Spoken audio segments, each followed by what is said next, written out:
अग्नि विपन्न परिवार को मिला सहायता। केन्द्रापड़ा जिला मार्साखाई ब्लॉक नारायणपुर गाँव में गैस टांकी फाटी दुर्घटना घटी। निआं लगी चारिपाखरा घर जली जाइतिबा बेले सबकिछि पोड़ी पाउंस होइथिला। माँ मंगला हेल्प फाउंडेशन राशन साहाय्य करछंती आगु भी साहाय्य करेंगे। एमती गोटा परिवार पूरा 3 बखरा घर नष्ट हो जाइए किसी भी बाहर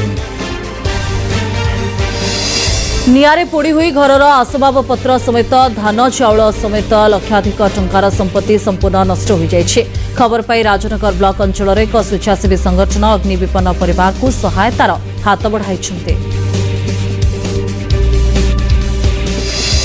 पिला सहित आलोचना पर आज आम कार्य करूँ माने आसी जो भाई को कल करते कहले कि आमर एमती घर पोड़ी जाइए असुविधा होती आम कहलु ठीक अच्छे आम जाइना आपण पाखे पहुँचू बोली।